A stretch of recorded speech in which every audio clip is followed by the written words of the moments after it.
Moving on, Donald Trump made a flurry of headlines in a rapid-fire press interaction overnight, with a major focus on Iran, Israel and the Fed. Now, on Iran, he hinted at issuing an ultimatum, confirmed that Iran had reached out and even suggested talks at the White House. Now, he has claimed Iran is now totally defenseless and that Vladimir Putin has offered to mediate. Now, Trump reiterated his stance that Iran must never get a nuclear weapon. While avoiding a clear commitment on military strikes, he teased that the next week will be very big. Now, on Israel, he said that he spoke with Netanyahu every day, but denied that offering additional US aid, saying that instead of that, he has told him to keep going. Meanwhile, Trump reignited his feud with the Fed, demanding rate cuts of 2.5 percentage points, citing European Central Bank as a precedent and saying, wait until Powell gets out and then go long term. Let's go across and listen into that excerpt. I have a plan for everything, but we'll see what happens. Got a ways to go. They should have made the deal. I had a great deal for them. They should have made that deal. 60 days we talked about it, and in the end, they decided not to do it, and now they wish they did it. And they want to meet, but it's a little late to meet, but they want to meet, and they want to come to the White House. They'll even come to the White House. So we'll see. I may do that, but it's a shame it could have been done the easy way. I have ideas as to what to do, but I haven't made a final. I like to make the final decision 1 second before it's due, because things change. I mean, especially with war, things change with war. It can go from one extreme to the other. War is very bad. There was no reason for this to be a war. There was no reason for Russia, Ukraine. A lot of wars there was no reason for.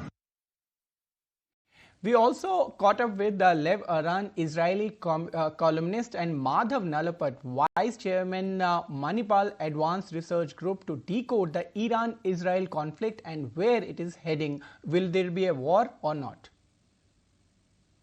I don't see how Ayatollah Khamenei can sugarcoat it. He lost the war.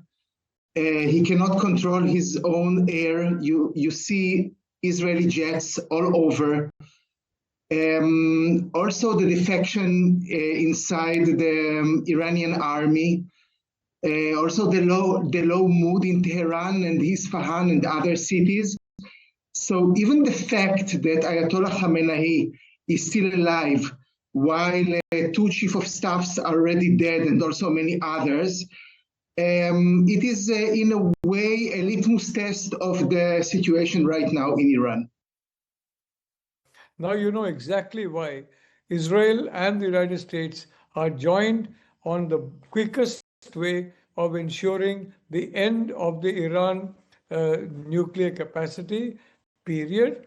And secondly, why, frankly, Israel and the United States regard clerical Iran as a mortal threat in the region to all the other countries surrounding Iran. The comments illustrate that absolutely perfectly. And in my view, the Americans will not stop one way or the other. Israelis will not stop until the nuclear capacity is completely degraded to zero and there's a change in the clerical regime. All right, then moving on, amid all this flip-flop and the rhetoric over the West Asian conflict, Donald Trump is facing backlash from his own MAGA base over the prospect of a U.S. military strike on Iran. Now, key allies like Steve Bannon, they warn against repeating past West Asian wars, urging Trump not to abandon his America First playbook. Now, while Trump insists his supporters love him, divisions are widening, especially as the president weighs backing Israel's military campaign. Now, critics within his base fear that entanglement abroad could derail his diplomatic efforts and legacy as a non-interventionist leader. And moving on, European